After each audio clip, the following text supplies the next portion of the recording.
Dubái, otro de los grandes emiratos de los Emiratos Árabes, pues tiene esa característica un poco que jugaba en su contra, ¿no? Que hemos dicho al principio, y es que era una especie de isla, casi isla, que estaba rodeada por un brazo de mar, con aguas estancadas, con plagas de mosquitos, con enfermedades, lo cual hacía muy difícil la vida allí, que únicamente vivían de la pesca de perlas, como decíamos, pero que actualmente se ha comunicado ese canal, el creek, como lo llaman ellos, el Jur en árabe, se ha comunicado ese canal con el mar, de manera que ese agua fluye, ese agua no se estanca y las enfermedades han podido ir combatiéndose.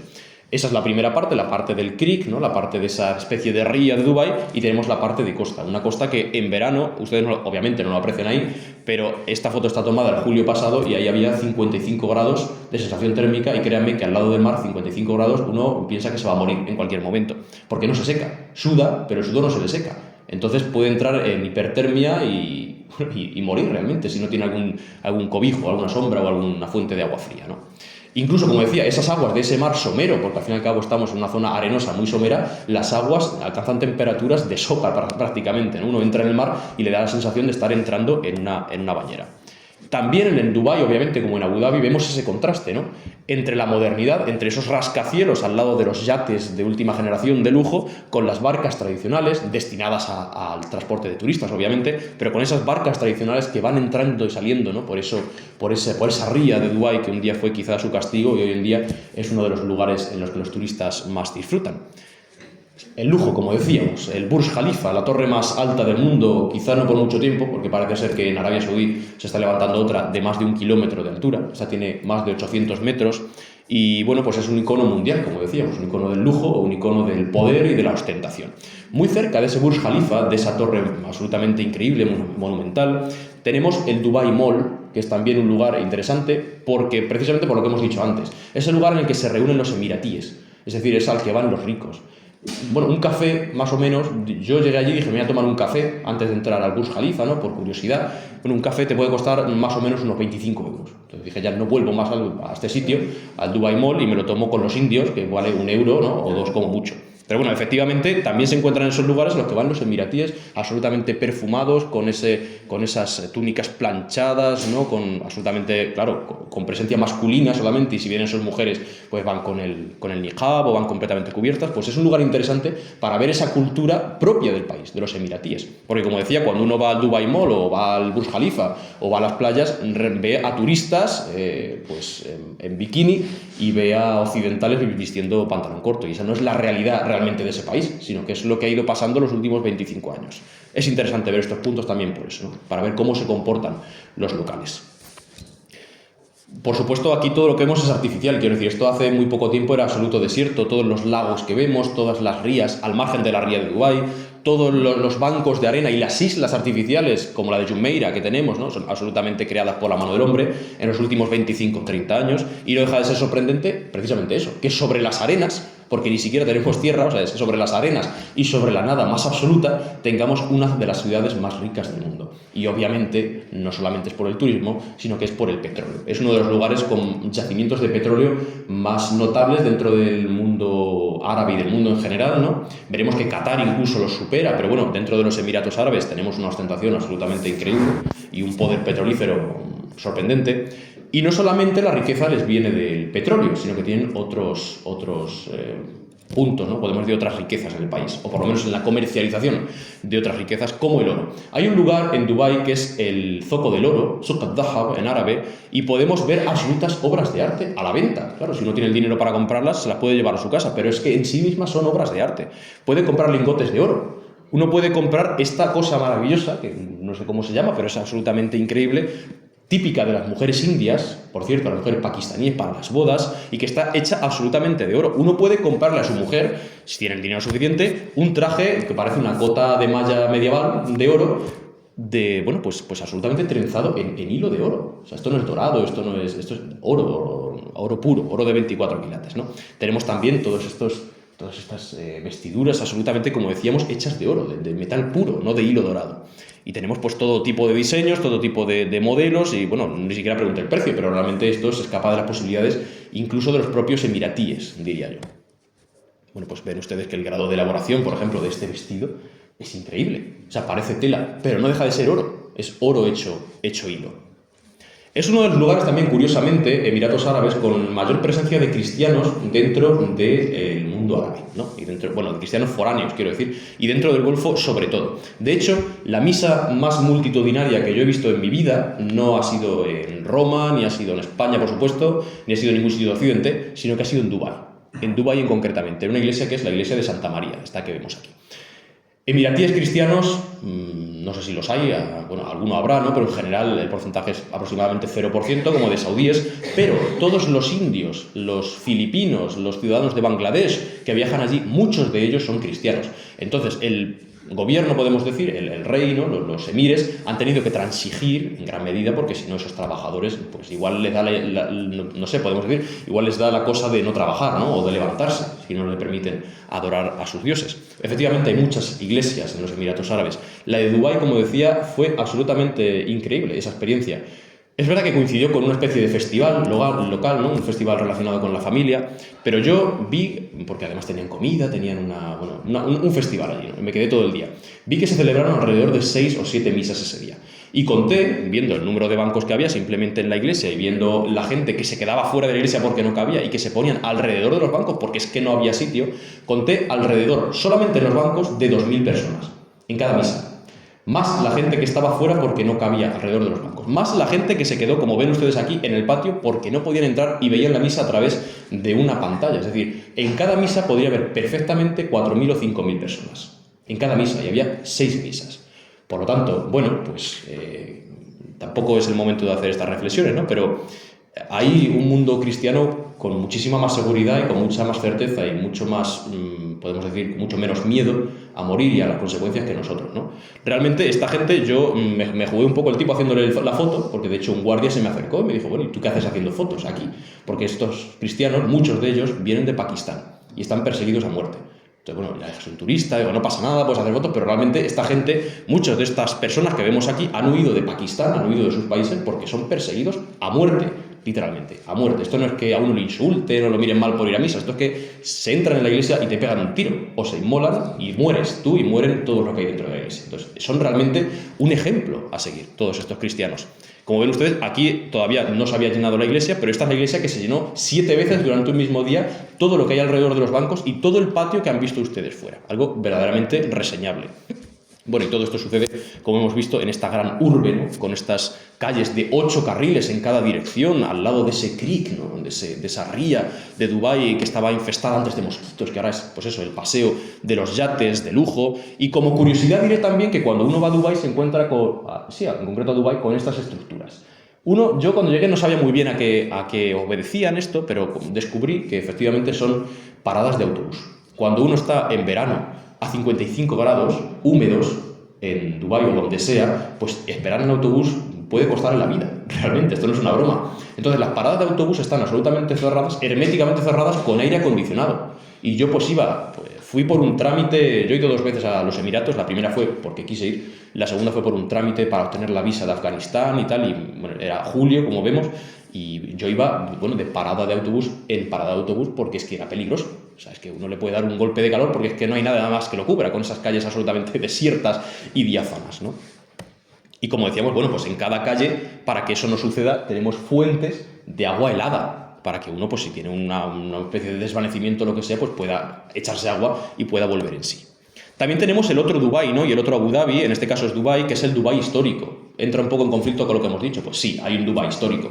Tenemos el Dubái que existía hasta el boom del petróleo, que son estas calles de adobe, son estos lugares intrincados, en concreto 2 barrios. Uno, Al-Fahidi, que es el barrio histórico, como hemos dicho, de Dubái, y en otro caso, el Shindaga, que es el barrio de los pescadores, donde vivían esos recolectores de perlas, durante siglos se han dedicado a eso, pobres realmente, ¿no? Muy en condiciones muy extremas, vivían en estas casas de adobe, hoy muy restauradas, podemos decir, pero realmente vivían en esto que parece una especie de judería de adobe, ¿no? A orillas de esa ría de Dubái. Y uno puede perderse, como decíamos, pues como en las calles del casco antiguo que tenemos aquí, y todo no deja de ser un parque temático, porque aquí ya no vive nadie. Todo esto solamente es un mundo creado para el turista, para que vea lo que fue Dubái un día. Sin embargo, hay otro Dubái también. El Dubái que todos vemos de las estrellas, ¿no? Y el Dubái que todos vemos de la riqueza, que vemos de de esa ostentación es una zona, otra zona tenemos la zona de los trabajadores, y luego tenemos otra zona no, de realmente todo el país, pero tenemos un problema extendido en todo el país, que es el problema de la prostitución. Cuando uno entra en Dubái, lo primero que se encuentra en el suelo es esto, que es estas cosas. Se encuentra tarjetas y dice, bueno, se la habrán caído a alguien, ¿no? Pero es que están en todos sitios. Están en los centros comerciales, están en las calles, están en todos lugares. Cuando uno se acerca, se da cuenta de que son anuncios de spa. Bueno, ¿esto qué es? Uno coge uno, le da la vuelta y se da cuenta de que esto no son spa, sino que son prostíbulos, enmascarados, en muchos casos de las mujeres indias, las mujeres filipinas, de Bangladesh, que van al Golfo, que van a los Emiratos para hacer dinero porque pertenecen a familias paupérrimas, o sea, no pueden mantenerlas. Entonces las mandan a los Emiratos y muchas veces acaban como bailarinas o como prostitutas. Esta es la realidad de los Emiratos Árabes. Yo lo cogí para enseñarles porque realmente es para mí, en mi opinión, por lo menos, es una realidad muy triste, ¿no? Y una realidad también bastante hipócrita, que en un país que se vende también como conservador, pues esto suceda, y un país, por ejemplo, como veremos a continuación, Bahrein, que se vende también como conservador, tenga un puente que lo conecta con Arabia Saudí y que todos los días miles de saudíes crucen ese puente para entrar en Bahrein y para consumir prostitución, porque eso pasa todos los días en Bahrein y es conocido por eso. Bueno, pues simplemente remarcar que eso también existe, ¿no? Existe ese Dubái de la prostitución, existe ese Dubái realmente del crimen, existe ese Dubái también un poco oscuro. Vamos a pasar a otro emirato que va a ser rapidísimo porque tampoco tiene demasiadas cosas reseñables, que es Sharjah se le dice en español, ¿no? Por el dialecto de allí. Es un emirato realmente que su peso se cifra en la formación universitaria. La mayoría de las estancias que hacen los europeos en Emiratos Árabes están en Sharjah, están en este emirato. Y como curiosidad les diré que para cruzar de Dubái a Sharjah, lo único que uno tiene que hacer, no olviden que son emiratos, realmente serían como ciudades-estado diferentes, serían como patrias diferentes hasta esa unificación. Lo único que tiene que hacer es estar en Dubái por aquí, ¿no? Uno llega a ese descampado de arena, lo cruza en mitad por una especie de erial de 25 o 30 metros y llega a Sharjah. Es decir, han crecido tanto los Emiratos que ya no hay separación. Pasa lo mismo que en Giza y en el Cairo, ¿no? O sea, cuando uno va a Giza no tiene la impresión de que esté separado del Cairo, parece un barrio. Han crecido tanto, efectivamente, que lo único que separa de ese desierto antiguo a Sharjah de Dubái es pues un pasillo de 25 o 30 metros que mantendrá, me imagino, por trámites administrativos, más bien.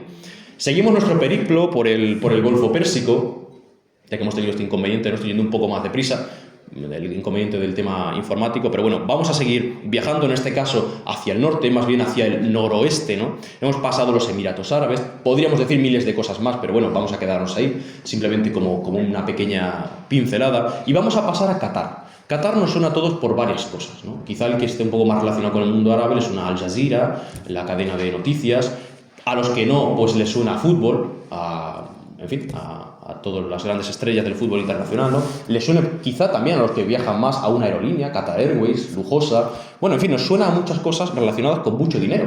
Y efectivamente, es uno de los países más caros y más ricos del Golfo Pérsico. No obstante, aparte de toda esa imagen, ¿no?, de los rascacielos que abundan por todo el Golfo y que ya no les voy a traer más porque realmente, ¿para qué, no? Son edificios altos, sin más. Les traeré la parte histórica, que como decía, aparte de esa parte, valga la redundancia, más novedosa, ¿no?, y más nueva, uno puede ver también el casco antiguo de Qatar, en el que se han hecho construcciones posteriores. Es decir, por ejemplo, este castillo no tiene más de 100 años, simplemente es un atractivo turístico de una antigua ruina que había allí, en fin, no tiene ningún valor histórico prácticamente, pero puede caminar por las calles del zoco antiguo, por ejemplo, del zoco en el que se vendía el pescado, que se pescaba en las costas de Qatar, o se vendían esas perlas que durante siglos han sido el alma, ¿no?, del Golfo Pérsico, y puede pasear efectivamente por el zoco Waqif, que es como se llama, en Doha, la capital de Qatar, y darse cuenta de que además de ese golfo tremendamente rico y tremendamente poderoso, existe otro golfo antiguo y existe otro golfo trabajador, como hemos visto relacionado con los indios sobre todo y los pakistaníes.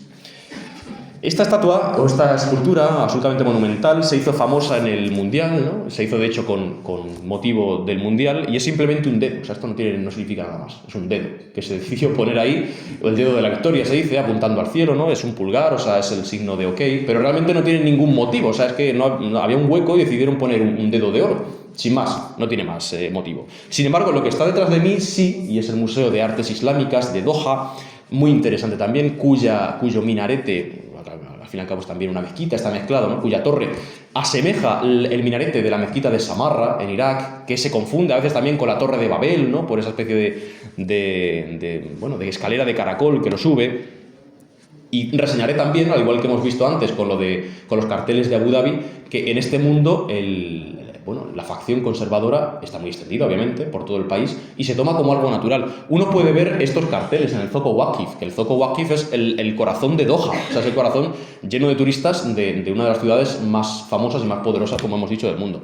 Pues está prohibido pasear perros, bueno, pues tendrá sus motivos, sobre todo es porque es un animal impuro, ¿no? Y no tienen perros, los árabes en general, en los emiratíes y los cataríes menos. Y está prohibido, como ven ustedes también, pues ir en tirantes, siendo un hombre, o está prohibido ir en falda siendo una mujer. Si una va en falda allí, ¿le pasa algo? Pues me imagino que no, pero corre el riesgo de que le llamen la atención. Entonces, no olvidar que estamos en un lugar, al fin y al cabo, muy conservador. Que el Golfo es uno de los lugares más conservadores del mundo, ¿no? Qatar, de hecho, es el que financia, el que crea Al Jazeera, que es una de las cadenas pues, más extendidas, pero también más conservadoras en sus noticias, ¿no? Seguimos viajando por ese golfo, vamos a subir hacia un país pequeñito, hacia una isla llamada, como hemos dicho, Bahrein. Nos suena a los cordobeses más por el estadio, ¿no? El Bahrein Victorious, porque es un jeque bahreiní el que lo compró y el que está haciendo cosas, no sé si muchas o pocas, esto ya son opiniones varias las que hay, ¿no? Pero bueno, está haciendo alguna serie de cosas, ha puesto un escudo, por ejemplo. Y bueno, efectivamente, Bahrein, el Bahrain en árabe significa los dos mares, porque es una isla que da a dos partes, bueno, al mar interior entre el continente y ella y al mar abierto, que es el que está en la otra parte, el Bahrein. También tiene la opción, o tendremos ¿cómo decirlo?, la posibilidad de imaginar que estos dos mares son los que separaban, bueno, el mar abierto y los que separaban las pequeñas islas que componían Bahrein, porque Bahrein hoy es una gran superficie en las que Al-Muharrak, en la que la capital, que es Manama, Arad, todas esas islas se han unido entre sí para ganar territorio en el país, pero realmente antes era un archipiélago, ¿no? Bueno, como curiosidad, cuando uno salta desde los Emiratos Árabes hacia Bahrein, en ese vuelo también por el Golfo Pérsico, en medio de la noche, no ve absolutamente nada. Yo por lo menos no vi absolutamente nada hasta cierto punto.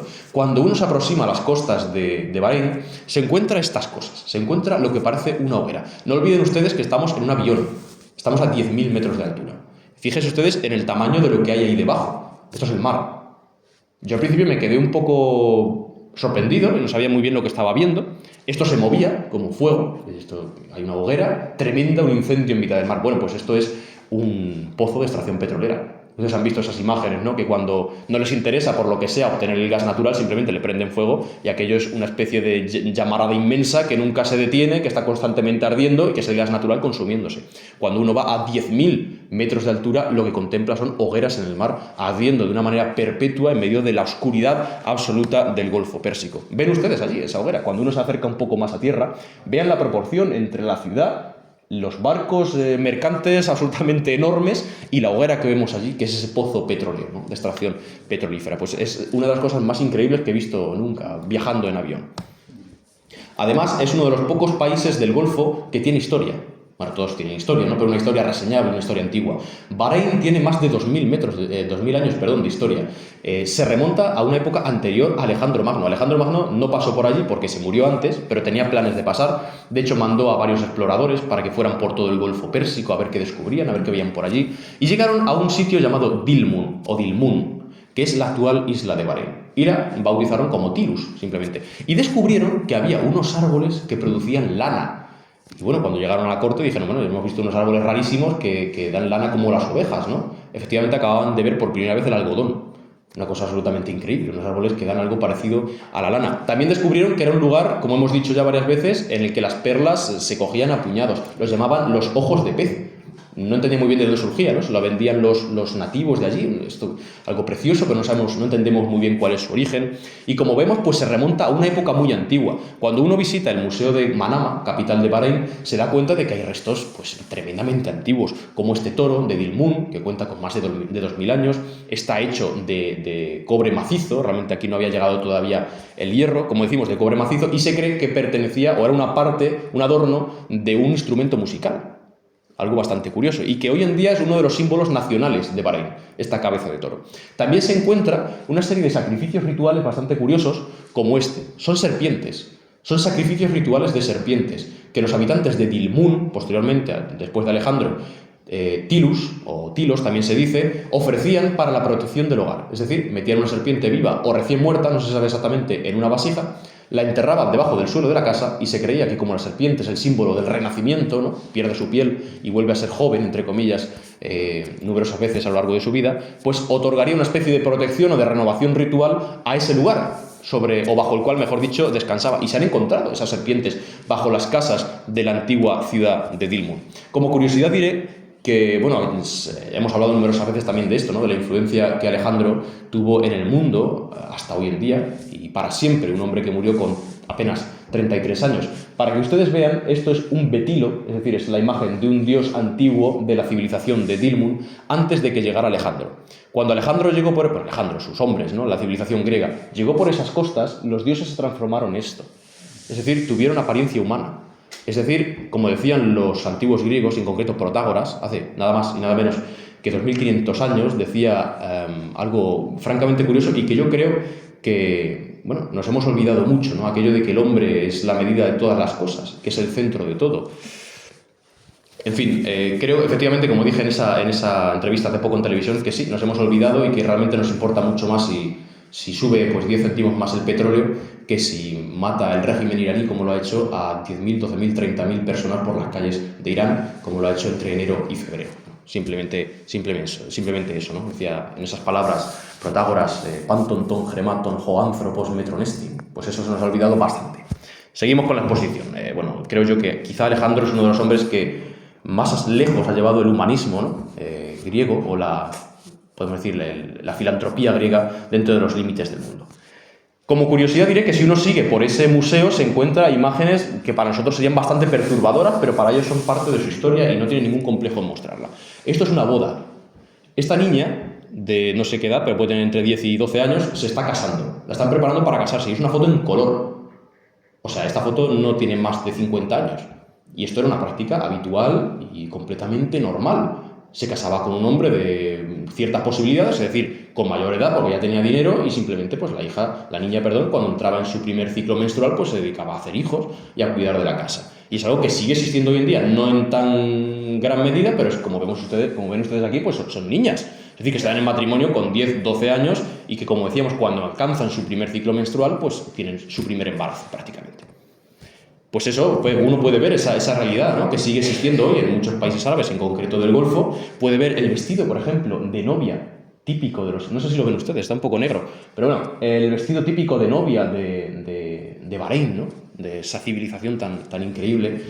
Lo podemos ver ahí, podemos ver al mismo tiempo esos yates de lujo, esos rascacielos tremendos, podemos ver esas fotos de niñas casándose con 10 años y podemos ver los sacrificios de las serpientes rituales y el toro de Dilmun y las estatuas creadas a partir de la muerte de Alejandro, como si todo fuera una especie de todo indivisible, ¿no? Dentro de esa civilización increíble. Tenemos también una mezcla increíble de religiones dentro de Bahrein. Eso es realmente reseñable. Me llamó la atención de una manera destacable. Por ejemplo, tenemos los suníes, los musulmanes suníes. Tenemos aquí el ejemplo de una mezquita suní, muy bonita.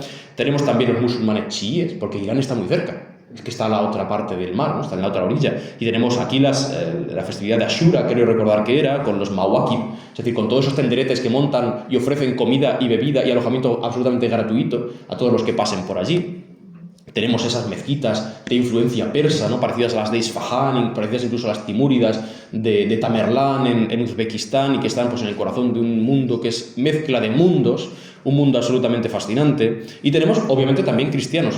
En enorme medida, esos trabajadores que vienen de las zonas de la India, de Pakistán, los perseguidos también, y que se reúnen en paz, porque realmente pueden hacerlo en paz en Bahrein, para celebrar su fe. Como curiosidad diré que aquí la fe cristiana no está en absoluto perseguida y está absolutamente permitida, y de hecho el propio rey de Bahrein fue el que compró los terrenos para edificar la iglesia. Es decir, yo tengo una población cristiana y no puedo ser tan estúpido, si ustedes me permiten la expresión, de negarles que recen, porque esto va a acabar en protestas y esto va a acabar en desgracias. Bueno, es inteligente, ¿no? Él sigue siendo musulmán, pero tiene que contentar a todos sus ciudadanos y a toda la gente que viva en su tierra, y construye iglesias. Tenemos también un templo hinduista, el primer templo hinduista del Golfo y en general de los países árabes. Eso es una cosa increíble, ¿no? O sea, lo más odiado por el Islam de una manera objetiva, es decir, que es la idolatría, es adorar a más de un dios o a una imagen física, está en el corazón de Bahrein, que es un estado del Golfo, un estado conservador, como hemos dicho. Y uno puede ver pues las efigies, la esvástica, ¿no? De la India, que está en absolutamente todos los sitios de la India, que tomaron posteriormente los nazis. Vemos también las imágenes de Shiva, vemos las imágenes de Krishna, de los dioses hindúes, en medio de de un país absolutamente musulmán. Estos templos maravillosos que solamente los he visto iguales en la India. Dentro de Bahrein, aparte de Manama, veremos dos pequeñas ciudades, muy rápido, que son Arad y el Muharrak. El Muharrak en árabe significa la quemada, o el quemado, ¿no? De Haraka. Se llama así porque en la antigüedad era una isla separada, como hemos dicho, de la isla de Bahrein, ¿no? Y se usaba para quemar los cadáveres. Se creía que era la tierra o el mundo de los muertos. De manera que tomaban un barco, uno de estos barcos pesqueros pequeños, cruzaban de Bahrein, del Bahrein actual, de Manama, a la isla del Muharrak, celebraban allí los ritos funerarios, cremaban el cadáver, lo dejaban en el mundo de los muertos y regresaban al mundo de los vivos, que era la isla principal, la isla de Manama. Hoy en día está todo unido por puentes y por extensiones de tierra y puede ir andando, como yo lo hice, ¿no? Pues un paseo de 3 o 4 horas, pero bueno, un paseo que se puede hacer a pie, efectivamente. Esta es la unión precisamente. Yo estoy ahí sentado en el malecón que une al Muharrak, el mundo de los muertos, con Manama, la ciudad que es capital de la isla del mundo de los vivos, para los antiguos habitantes de Dilmun. Y desde el mundo de los muertos, ¿no? Desde el Muharrak y Arad, que es otra isla que está al lado, esta es la perspectiva que se tiene del mundo de los vivos. Pues quítenle los edificios y serán, o tendrán ustedes delante, la visión que podían contemplar los que cremaban a sus cadáveres en medio de las arenas de Bahrein. También es un lugar interesante por la fauna y la flora. Es verdad que tenemos uno de los pocos manglares del mundo árabe. Los manglares son una especie de planta que puede vivir en terreno salado. Esto es el mar, y vemos plantas creciendo en la orilla del mar, literalmente, porque son manglares, es decir, toleran la salinidad de una manera positiva. Además son muy característicos por esas raíces volantes, ¿no? Que forman bosques en los que se meten las aves, se meten las tortugas, se mete una cantidad de fauna increíble y se dejan crecer, obviamente. No se consideran malezas, sino que se consideran una riqueza ecológica incluso por parte de los gobernantes, y se dejan crecer en esas playas de Bahrein. Este es el fuerte de Arad, que está en otra de las islas pequeñas que antiguamente estaban separadas, pero que actualmente están unidas por tierra, por extensión de arena, y que realmente no se sabe muy bien quién lo construyó. Por supuesto lo tomaron los portugueses, ¿no? Cuando llegaron allí, pero eso ya existía. Eso era una fortaleza árabe y no se sabe muy bien, como decimos, quién la puso allí, pero está en un punto estratégico maravilloso. Era un islote pequeño, era Arad, actualmente es un punto turístico. Cuando uno cruza las murallas, pues no hay francamente nada, simplemente quedan los muros. Pero bueno, es un recuerdo de la importancia que llegó a tener Bahrein. Sin embargo, esto, por ejemplo, uno no lo ve en absoluto, ni en los Emiratos Árabes, ni en Qatar, en Kuwait un poco, pero realmente es el único país, como decíamos, del Golfo Pérsico, obviando Irán, que tiene historia.